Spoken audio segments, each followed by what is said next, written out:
ನೀಡಿದಂತಹ ರೈತರ ಮಕ್ಕಳಿಗೆ ಸರ್ಕಾರಿ ಉದ್ಯೋಗ ಕೊಡಬೇಕು ಮತ್ತು ಲೋಕಾಪುರದಿಂದ ಧಾರವಾಡ ನೂತನ ರೈಲು ಮಾರ್ಗ ನಿರ್ಮಿಸಬೇಕೆಂದು ಸರ್ಕಾರಕ್ಕೆ ಒತ್ತಾಯಿಸಿ ರೈಲ್ವೆ ಅಧಿಕಾರಿಗಳಿಗೆ ಮನವಿ ನೀಡಿದರು. ಈ ಸಂದರ್ಭದಲ್ಲಿ ಬಾಗಲಕೋಟೆ ವಾಣಿಜ್ಯೋದ್ಯಮಿ ಸಂಘದ ಅಧ್ಯಕ್ಷ ರವಿ ಕುಮಟಗಿ, ರಾಮದುರ್ಗ ರೈಲು ಹೋರಾಟ ಸಮಿತಿ ಮುಖಂಡ ಎಂಕೆ ಯಾದವಾಡ್, ಕರ್ನಾಟಕ ರಕ್ಷಣಾ ವೇದಿಕೆ ಪದಾಧಿಕಾರಿಗಳು ಸೇರಿದಂತೆ ಬಾಗಲಕೋಟೆ, ಲೋಕಾಪುರ, ಸೌದತ್ತಿ, ರಾಮದುರ್ಗದ ರೈಲು ಹೋರಾಟ ಕ್ರಿಯಾ ಸಮಿತಿಯ ಮುಖಂಡರು ಪಾಲ್ಗೊಂಡಿದ್ದರು. ವರದಿ ಅಫ್ತಾಬ್ ಸರ್ಮುಲ್ಲಾ. ಬಾಗಲಕೋಟೆ ರೈಲ್ವೆ ಮಾರ್ಗಕ್ಕೆ ಸಂಬಂಧಿಸಿದ ಲೋಕಾಪುರವರೆಗೂ 6 ರೈಲು ನಿಲ್ದಾಣಗಳು ನಿರ್ಮಾಣ ಆಗ್ಯಾವ. 2017ರಾಗ ಕಜ್ಜಿದೋಣಿ ಮಟ್ಟ ಆಗೈತಿ.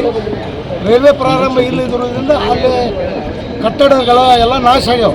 ಅಲ್ಲಿ ಅನೈತಿಕ ಚಟುವಟಿಕೆಗಳು ನಡೆದು ಒಂದು ದುಃಖ ಸ್ಥಿತಿ ಒಳಗೆ ಇರುವಂಥದ್ದು. ಪದೇ ಪದೇ ಮರು ನಿರ್ಮಾಣ ಮಾಡಿ ಆ ರೈಲ್ವೆ ಸೌಲಭ್ಯ ಅಲ್ಲಿ ಪ್ರಾರಂಭ ಇಲ್ಲ ಅಂದರೆ ಅದು ಆಟೋಮೆಟಿಕ್ಲಿ ಕೆಡ್ತಾವೆ. ಆಮೇಲೆ ನಾವು ಗುಡ್ದಾಗ ನಿಂತಿದ್ದ ಗಾಡಿ ಲೋಕಾಪುರ ಮಟ್ಟ ಮಾಡಿ ಅಲ್ಲಿ ಜನರ ಸೌಲಭ್ಯ ದೊರಕಿಸ್ಕೊಡ್ರಿ ಅಂತ ಹೋರಾಟ ಮಾಡಿದ್ದೀವಿ.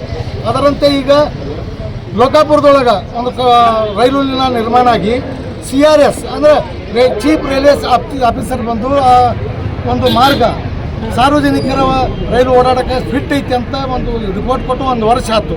ಪದೇ ಪದೇ ನಾವು ಸರ್ಕಾರಗಳಿಗೆ, ರೈಲ್ವೆ ಇಲಾಖೆ ಅಧಿಕಾರಿಗಳಿಗೆ ಗಮನಕ್ಕೆ ತಂದರೂ ಪ್ರಯೋಜನ ಆಗಿಲ್ಲ.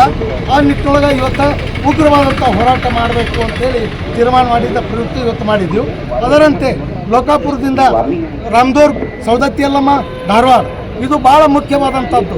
ಉತ್ತರ ಕರ್ನಾಟಕದ ಜೀವನಾಡಿ, ಉತ್ತರ ಕರ್ನಾಟಕದ ಸುವರ್ಣ ಯುಗ ಪ್ರಾರಂಭ ಆಗೋದರಲ್ಲಿ ಎರಡು ಮಾತಿಲ್ಲ. ಆ ಒಂದು ಹೊಸ ರೈಲು ಮಾರ್ಗ 19ರಾಗ ಅನುಷ್ಠಾನಗೊಳಿಸಬೇಕಂತೇಳಿ ರೈಲ್ವೆ ಇಲಾಖೆ ಹುಬ್ಬಳ್ಳಿಯಿಂದ ಕೇಂದ್ರ ಸರ್ಕಾರಕ್ಕೆ ಪ್ರಸ್ತಾವನೆ ಹೋಗಿದೆ. ಆದರೆ ರಿಜೆಕ್ಟ್ ಆಗಿತ್ತು. ರಿಜೆಕ್ಟ್ ಯಾಕೆ ಮಾಡ್ಯಾರ ಅನ್ನೋದು ಕನ್ಫ್ಯೂಸ್ ಆಗೈತಿ. ರಿಜೆಕ್ಟ್ ಯಾಕೆ ಮಾಡ್ಯಾರ ಅಂದ್ರೆ 3 ಸರ್ವೆ ಬರ್ತಾವೆ. ಒಂದು ಕಮರ್ಷಿಯಲ್, ಒಂದು ಇಂಜಿನಿಯರಿಂಗ್, ಒಂದು ಟ್ರಾಫಿಕ್. ಈ 3 ಸರ್ವೆದೊಳಗೆ ಆ ಲೈನ್ ಫಿಟ್ ಐತೆ ಅಂತೇಳಿ ಮಾನ್ಯ ಜಗದೀಶ್ ಶೆಟ್ಟರ್ ಅವರು, ಮಾನ್ಯ ಪ್ರಹ್ಲಾದ್ ಜೋಶಿ ಅವರು, ಮಾನ್ಯ ಎಲ್ಲ ಭಾಗದ ಸಂಸದರು, ಜನರಲ್ ಮ್ಯಾನೇಜರ್ ಅವ್ರಿಗೆ ನಾವು ಮನವರಿಕೆ ಮಾಡಿದ್ರು ಎಲ್ಲ ಹೋರಾಟ ಸಮಿತಿಯವರು. ಅದರಂತೆ ಈ ಬಜೆಟ್ನೊಳಗೆ ಅದನ್ನು ಅನುಷ್ಠಾನಗೊಳಿಸಬೇಕಂತೇಳಿ ಒತ್ತಾಯ ಮಾಡೋಕ್ಕೆ ಇವತ್ತು ಹೋರಾಟ ಮಾಡಕತ್ತೀವಿ.